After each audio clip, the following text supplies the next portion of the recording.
Your diploma isn't essential. Sweetheart, my son's taking over, he sneered. The next morning, the chairman of the board walked in. Where is she? He asked. My boss beamed. I replaced her with my son. The chairman just stared at him, his face blank, before whispering, My God, what have you done? Your diploma is an essential, sweetheart, Greg said, chewing his gum like it owed him rent. Not my son's taking over next quarter. Anyway, we need someone who actually understands today's systems. Not the stuff you learned in your Ivy Tower 10 years ago. That was the first time he said it out loud in front of a full conference room. Finance, HR, marketing, hell, even two guys from facilities heard it. Nobody left. Nobody said a damn thing either. Just the low hum of fluorescent lights and the dull tap of Greg's silver pen bouncing off the table like a cheap metronome, counting down the seconds until the next insult. Karen sat there, still not frozen, still like the eye of a hurricane. Her hands were folded neatly in her lap, legs crossed at the ankle, that scar on her left thumb, catching a bit of light from the window. Gotten it. Rewiring a legacy system alone at 1 a.m.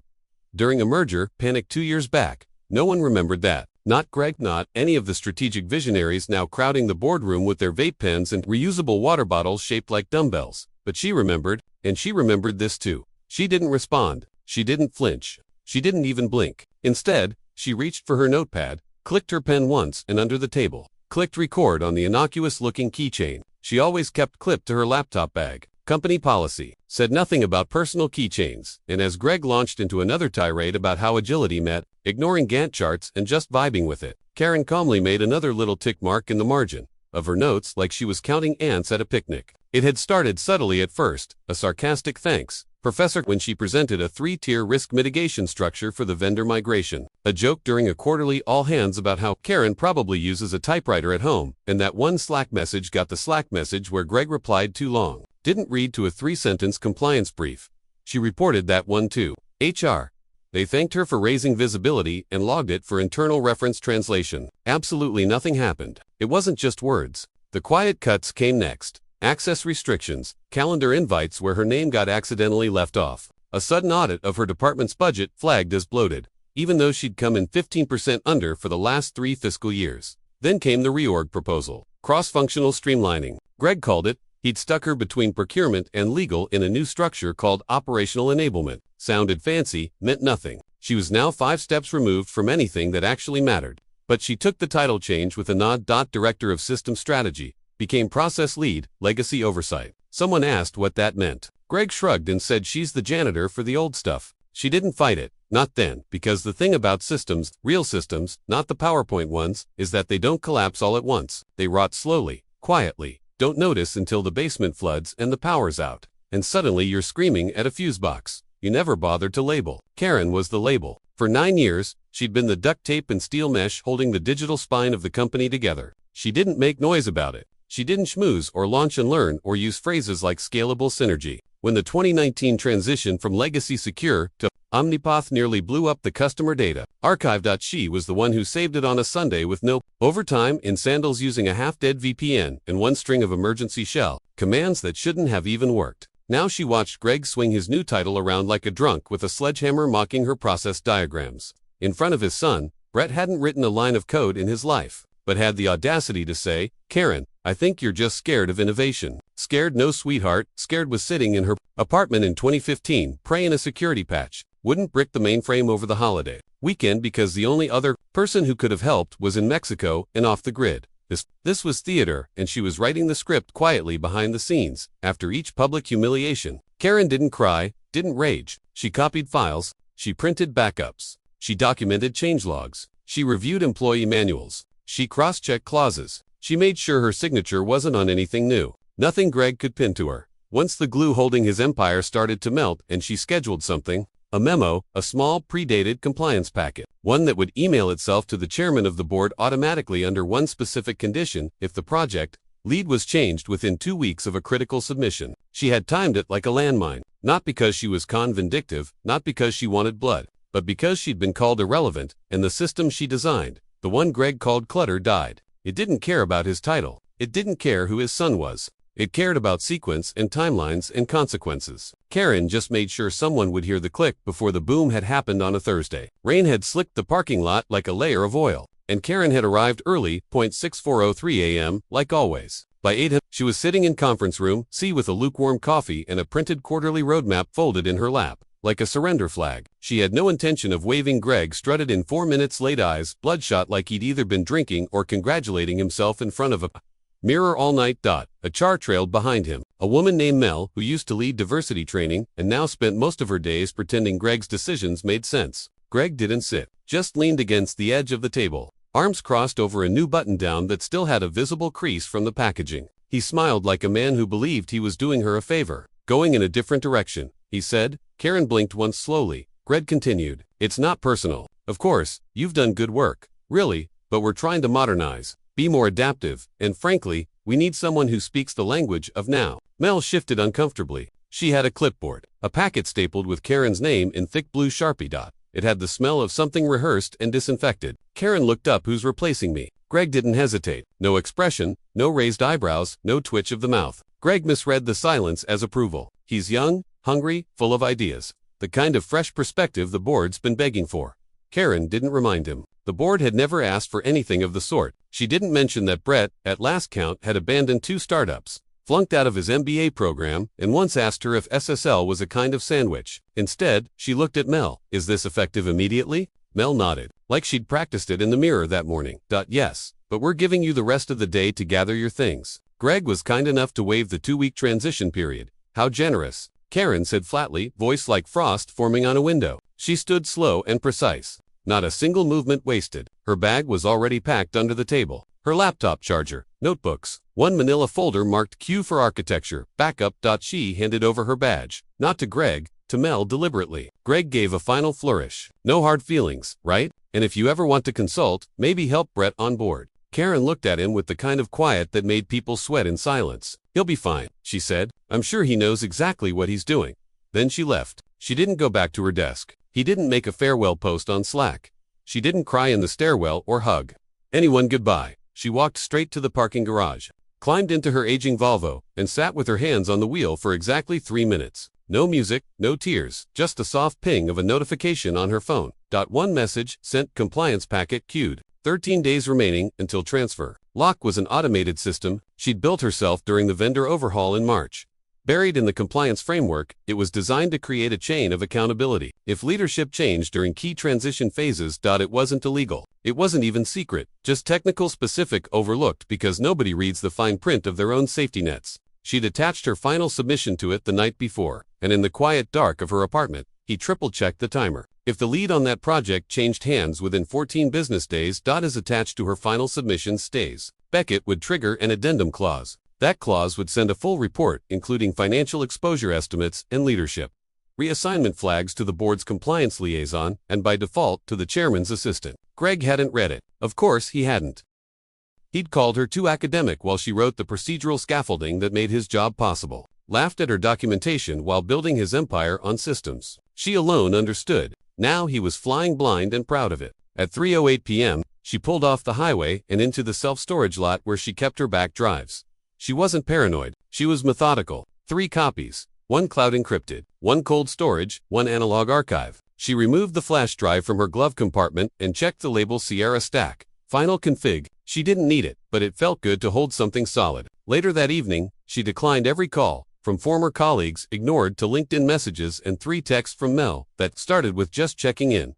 She poured herself a glass of wine, opened her laptop, and removed herself from every admin panel she'd ever touched. Then she sat back, opened a blank text document, and titled it simply Transfer of Liability Contingency Notes. She didn't know when they'd realize what they'd done, but they would. Brett showed up Monday wearing sneakers with no socks, and a blazer that still had the stitched brand label running down the sleeve. He strolled into the operations wing like he was auditioning for a Hulu startup drama. First thing he did, unplugged Karen's dual monitor setup and replaced it with his MacBook and a scented candle. No joke, vanilla bean. Let it right there in front of it. Called an impromptu meeting at 10:07 a.m., alignment jam, he called it.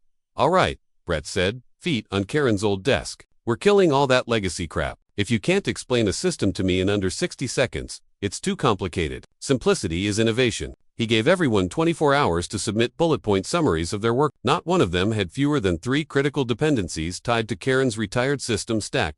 Brett didn't read them. He skimmed the first page of each, slap a post-it on it that said TBD, and threw them in a recycled Amazon box. Under his desk, He canceled the bi-weekly vendor review call claim. It was a waste of time. Told procurement they just rebuild contracts from scratch if we need to. When it asked about the compliance packet scheduled for final review next week, he waved his hand. We'll figure it out. Just streamline it. Wednesday, accounts payable froze to contractor invoices missing metadata. Brett accused the finance software being outdated when it explained that Karen had maintained those permissions manually through a layered override system. Brett responded, "Yeah, we don't do override matrices anymore. I trust people." The system stopped trusting him back almost immediately. 2 engineers had their access revoked due to mismatched credentials during a system refresh. Sandbox environment got wiped. Customer support flagged a weird surge of ticket duplication from the new AutoTag integration. Brett approved without review. He blamed Karen's labyrinths. Meanwhile, in a quiet corner of suburban silence, Karen sat on her back porch,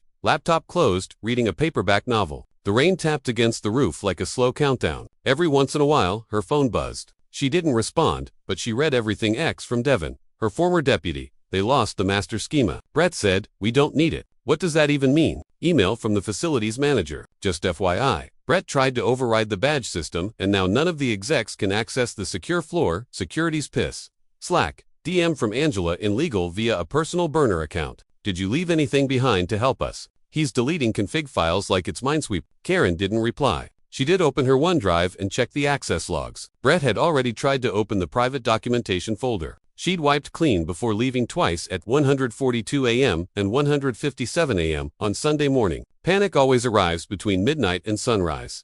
Thursday afternoon, Brett posted a company-wide update subject line. Rocket New Era begins the email, read like a pitch deck team. Streamlining processes and leaving outdated complexities in the past. Expect faster rollouts, leaner workflows, and a more empowered culture. Questions, send them to my assistant. His assistant was a 23-year-old sorority sister named Kenzie, who once asked Karen how to convert a PDF into a regular Word doc. You can and she promptly forwarded all technical questions to Brett's junk folder. No answers came by Friday. It ran a security audit, not standard procedure, just a cautious pulse check because something fell off. The audit returned 2 yellow flags and 1 red. When presented with the findings, Brett squinted at the report and said, Is this like a firewall thing?" The IT lead Mike, who'd been at the company longer than Greg, called Karen. He didn't ask questions. He didn't complain. He just said, "You might want to keep your drive backed up."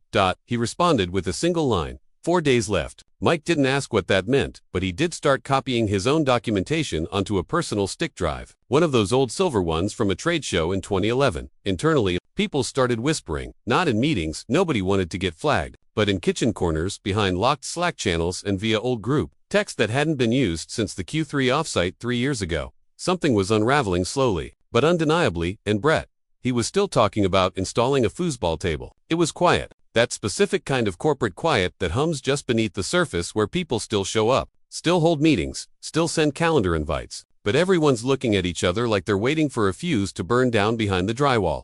On Tuesday morning, compliance officer named Janice did something dangerous. She followed protocol. She wasn't a troublemaker. She wore cardigans with little bird prints and color-coded her folders, but she'd been on Karen's Phase 2 regulatory team during the initial compliance transition, and she knew there was a federal review scheduled for the following Thursday. Karen had called at the blackout line. Once crossed every file process approval, would have to meet the 2024 Integrity Audit Standard. No exceptions, no grandfathering. It was designed to prevent exposure after Q3, restructuring a federal band-aid after that vendor incident last year that nearly tanked their liability coverage. Janice sent the email to Greg at 8:01 a.m. Subject Regulatory Phase 2, Review Date Confirmation. She attached the tracking sheet Karen had built, highlighted the pending fields, added a polite note. Would Brett or someone else be presenting the documentation previously prepped by Karen? Just want to ensure we're on track.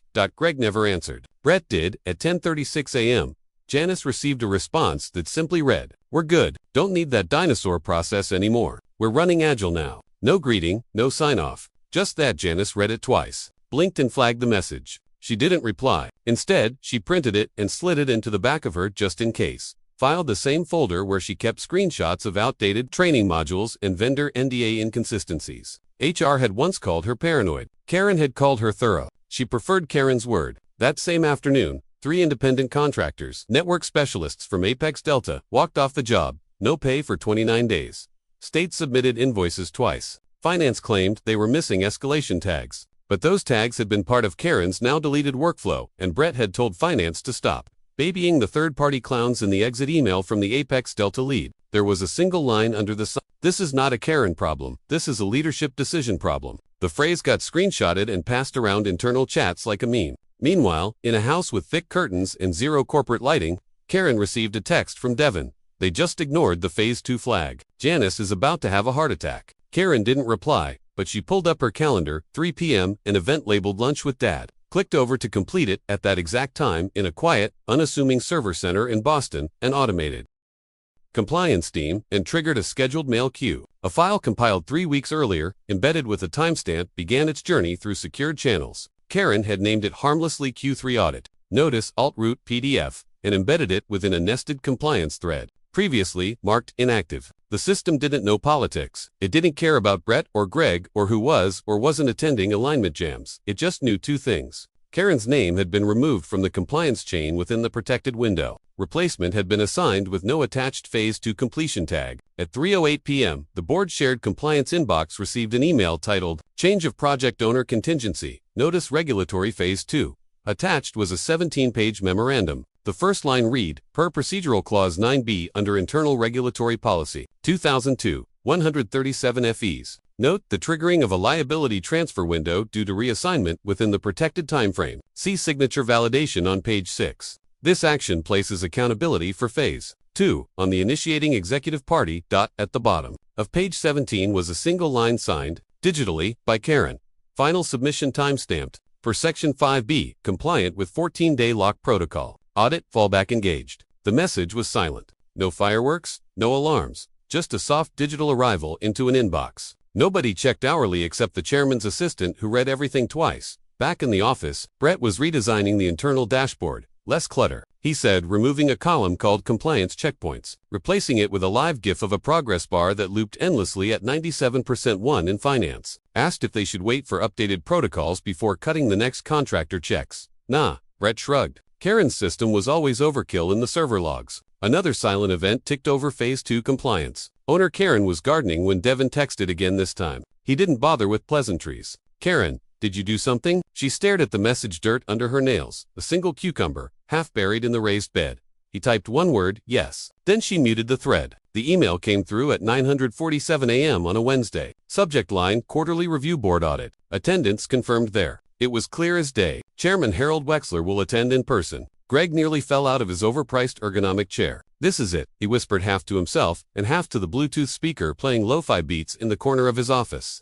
"I'm to show the board what real operational transformation looks like." He burst into the operations bullpen like a marching band, clapping his hands together like a little league coach team. He shouted, "The chairman himself is coming next Friday. We are going to dazzle the living hell out of him." Brett, lounging in Karen's old chair with his feet up in a Red Bull and sweating beside a stress ball, smirked. "Redefining the entire structure, baby," he said, throwing finger guns at the HR intern legacies out. Angels and Greg chuckled, then turned to Angela from legal. "Can you make sure our presentation includes that new dashboard Brett rolled out?" Angela blinked, "The one with the looping progress bar." "Exactly." Greg nodded, missing the sarcasm. "It's modern, minimalist. We want them to feel innovation in the corner." Devin said nothing, just adjusted the files in his lap and quietly emailed a copy of Karen's last audit draft to himself, BC. Sing it to a non-corporate address with the subject line, "Just in case, final version." The planning meetings ramped up fast. Greg scheduled the strategy showcases and a synergy jammed to get the exec team aligned on messaging. Karen's name still appeared on the official agenda for the audit Phase 2 transition lead, Karen Liu, which was automatically pulled from last quarter's compliance filings. Greg crossed it out manually. Red Sharpie, all caps replaced. B. Gregory. Brett leaned over his shoulder and grinned. "Think they'll ask about her?" Greg snorted. "Please, Wexler's old school. He wants results, not resumes. We're about to give him a vision he can actually understand behind them." Devin quietly made a note in his planner. Karen's still listed in system as project lead for the next few days. Brett practiced his presentation voice, adding phrases like disruption, architecture, and horizontal transformation. Even though he didn't know what either meant, he told marketing to print new department posters that read, "Welcome to Ops 2.0. He replaced the team Slack icon with a rocket ship and had a temporary tattoo of a QR code printed for the INTERNs too, were at the meeting to make us look tech forward. Said operations became a theme park of bad ideas. At one point, Brett insisted on removing 2 compliance checkpoint slides from the deck. Because charts make people nervous, he replaced them with a blurry stock photo of a handshake. and the caption building trust, not barriers. Someone in the back whispered we're dead. Meanwhile, the systems kept hiccuping on Thursday. A critical vendor integration flagged a compatibility error with a new database. Procurement asked Brett if he'd reviewed the final specs before the Phase 2 rollover. He shrugged. That's what automation's for. I'm not here to babysit CSV files. Devin said nothing, but he opened Karen's final changelog and cross-referenced it with a project repository. A signature field was blank. Brett had approved a database migration without submitting the Phase 2 compliance form.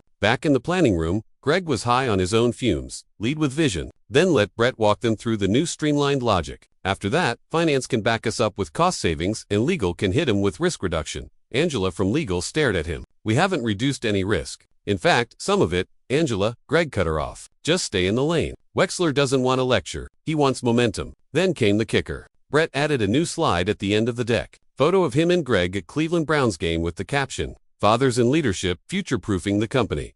Nobody left. Nobody objected. They were too tired, too numb. Devin watched it all unfold with a cold sort of detachment, like someone watching a man rearrange furniture on a balcony with no railings on the day before the audit. Janice from compliance walked into the break room. Pale his drywall. Removed the failsafe protocol from the mainframe, she whispered. Devin looked up Karen's clause. She said, voice barely audible. The one in her final memo, it's live. And if the chairman brings up Phase 2, Devin already knew. He walked back to his desk, opened his private inbox, and saw the message. Waiting from Karen, no subject. No signature. Just one sentence. Don't interfere. Just observe. The audit was scheduled for 9 a.m. Friday. Egg had his suit pressed. Brett rehearsed his opening joke in the mirror and somewhere on a server. None of them understood a file. Waited, quiet, time-stamped, and locked. Friday morning, 8:55 a.m., the conference room had that manufactured chill. Half AC, half nerves. The blinds were drawn. The projector screen humming softly. Someone had arranged branded water bottles in front of each seat, like centerpieces for a corporate funeral. First came legal Angela, lips pressed so tightly together,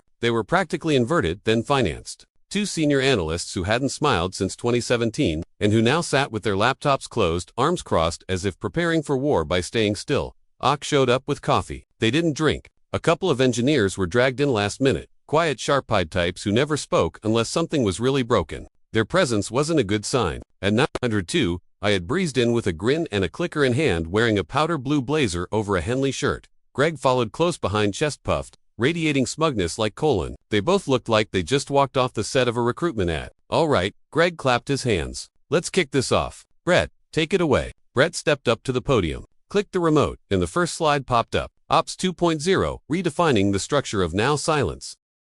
Morning everyone. Brett started, his voice louder than necessary. We've had a groundbreaking quarter. We've rebuilt our operational core from the ground up. Leaner, smarter, cleaner. Slide to a Venn diagram where none of the circles overlapped. We've eliminated the legacy overhead. Brett continued and moved our core architecture onto a more modern system. The AHE glanced at his notes. The Omnipath, no, sorry. Sierra Stack Platform. Angela raised her head slowly. You mean the legacy secure overlet? Brett blinked. No, we scrapped that Karen system to clutter. Devin, seated in the corner, didn't move, but he uncapped a pen very quietly. Brett clicked to the next slide, a list of acronyms. We've optimized SLA compliance by integrating with the DRP. No, sorry. The RDP framework. Do you mean DRC? One of the finance analysts interrupted. Disaster recovery compliance. Right, yeah, Brett said, waving a hand. But we don't need that anymore. Not with our current uptime model. Angela's lips finally moved. You eliminated the disaster recovery protocol. Well, yeah, we've had 99.9% uptime for 3 quarters. The risk is minimal. The engineers exchanged a look that said, he just said that out loud. Greg stepped in, sensing blood in the water. Let's not get bogged down in the tech. What Brett's trying to say is, we've moved beyond Karen's old system. She did great work, of course, but it was slow, Bureau. We're in a new era. He clicked ahead to a slide showing a photo of Brett standing next to a server rack holding a whiteboard marker like a weapon. Transformation, Greg declared, is uncomfortable, but it's necessary. Someone coughed. No one laughed. Projector.fans sounded like it was straining to escape the room. A question came from finance. Have the vendor invoices been reconciled for the Apex Delta migration? Brett hesitated. We're streamlining vendor relations. Some of those invoices are on hold for optimization. Angela frowned. Didn't Apex Delta walk off 2 weeks ago? Devin leaned forward slightly in his chair. Greg interjected again. Voice louder. Listen, it's not about who left or stayed. It's about what we've gained freedom from. Over-engineered bureaucracy. We're no longer beholden to outdated systems. Another engineer spoke very softly. Karen's system had the audit flags pre-configured. Are those still running? Brett opened his mouth closed. It looked at Greg. Greg smiled too widely. We've replaced those with a more intuitive system. Self-regulating, more efficient. A second later, the screen behind them glit. The slide disappeared. Blue desktop background flickered on screen with one lone folder labeled MTG Assets. Fina, L Final, Angela rupture temples. The room was quiet, except for the rhythmic hum of the HVAC and Brett clicking the remote uselessly. I think we lost the deck. No one moved. Then, almost in slow motion, Devin reached into his bag, pulled out a printed agenda, and flipped it to page 2. He tapped the header.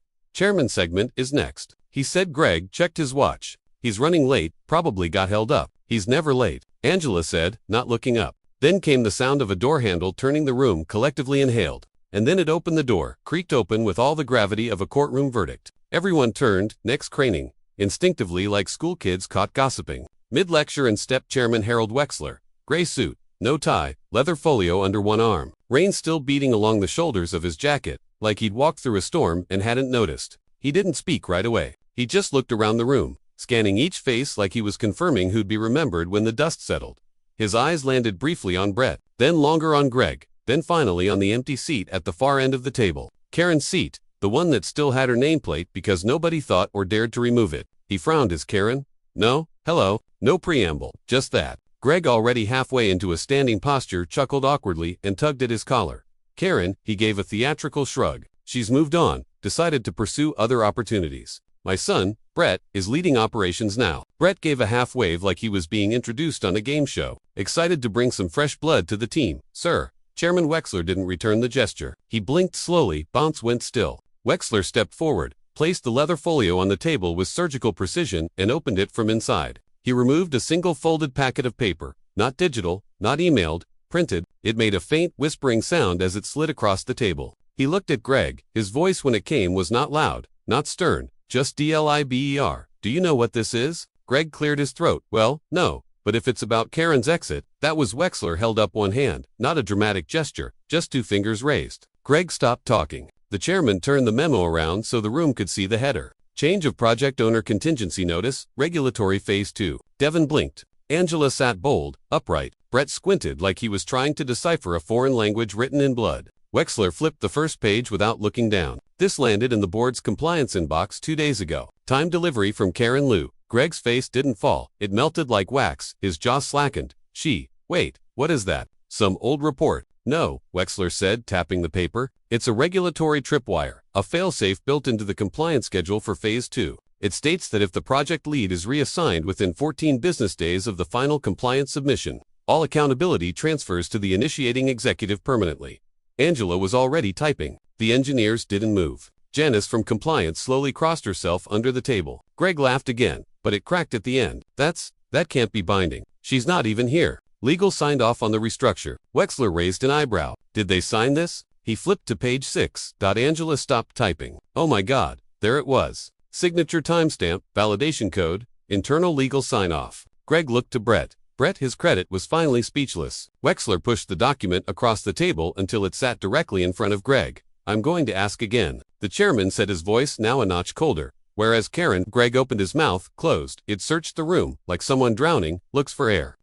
We let her go. I thought. He trailed off. The silence wasn't dramatic. It was surgical. Wexler straightened up. You thought you understood her value. You thought if she didn't shout, she didn't matter. But she wasn't building systems. She was building containment, guardrails, firewalls, and you pulled her out mid-flight. Greg stepped back, his face losing color. Nobody told me. Wexler cut him off with a look. Not angry, just done, from his jacket pocket. The chairman pulled out a small phone, tapped the screen once, then looked to Angela. Please call an executive session, he said calmly. Now Angela stood up, already dialing. Greg turned to Brett, whispering, fix this. But Brett just stared at the memo, his lips moving slightly like he was trying to sound out the words, transfer of accountability.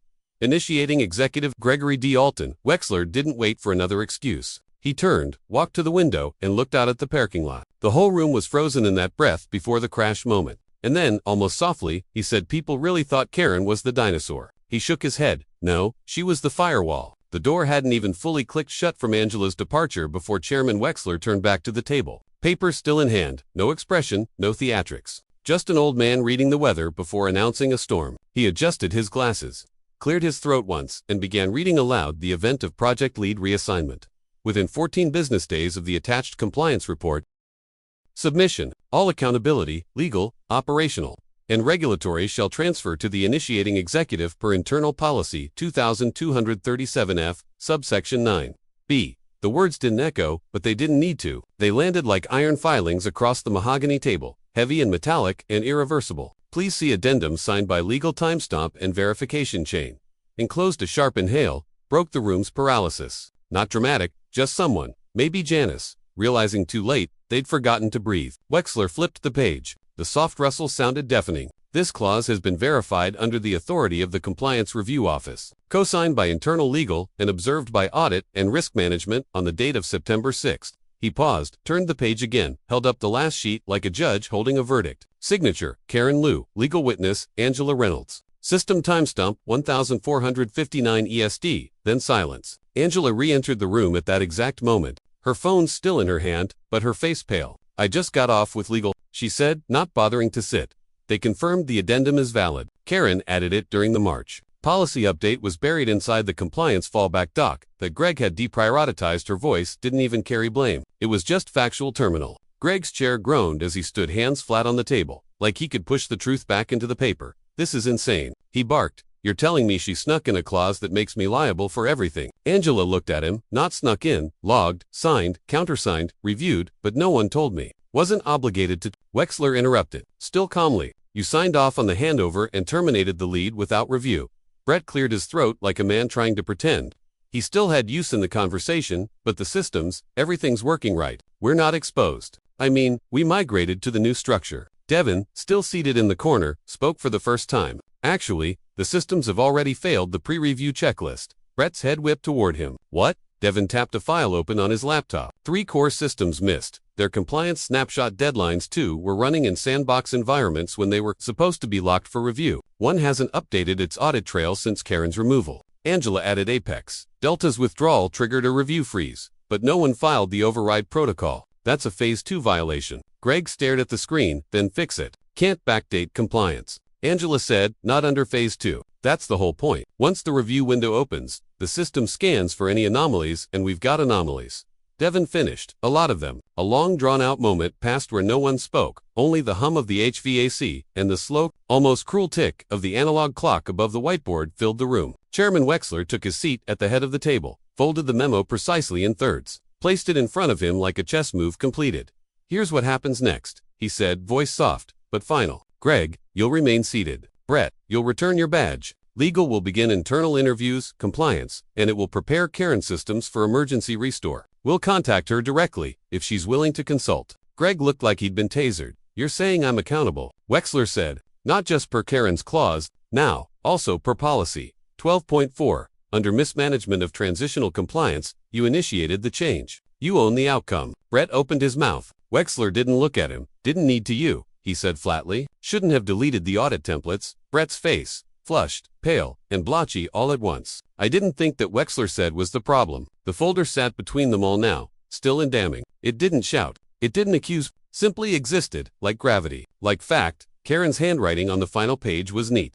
Sharp failsafes are for when egos override. Reason. Wexler didn't say another word. He just leaned back in his chair watching Greg breathe too fast. And Brett rubbed his palms against his pants like he could erase the last 2 weeks from memory. But the memo stayed, and so did the consequences. The room didn't explode, it imploded. No yelling, no fist-pounding, just a silence, so thick, it had mass. You could feel it pushing against your chest, making the air harder to breathe. Greg was frozen halfway through a sentence. No one had asked for lips, slightly parted like he was buffering. Brett sat motionless, hands flat on the table. His face, a shade of beige that matched the fake wood grain under his palms.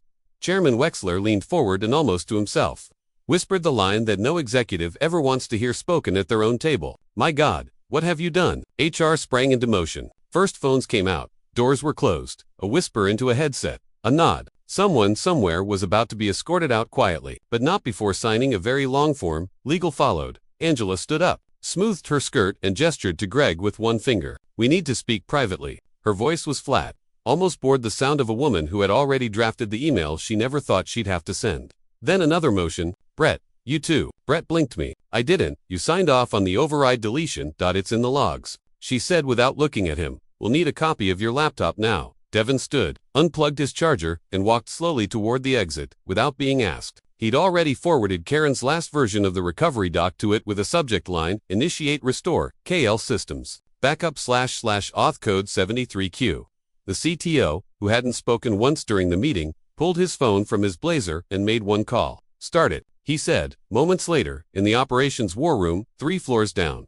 When your IT analyst clicked a command that unlocked a compressed archive labeled Karen Core Backup, Final V2, zip, the system blinked. A loading bar appeared, a faint beep, and then something miraculous. One by one, the dashboards that had gone black flickered back to life. Audit trails, recompiled permissions, restructured compliance snapshots, realigned with their original timelines. It was like the company itself exhaled upstairs in the conference room. Rick still hadn't moved. He sat with his tie, crooked sweat, blotching through his shirt under the arms. His fingers were trembling, not fast, just enough to be noticeable. Wexler didn't look at him. He didn't need to. The old man just stared at the screen at the far end of the room where the system reboot had finished. It sat now on the default login. Page 1. Name G glowed at the top. Restored by protocol, Karen L.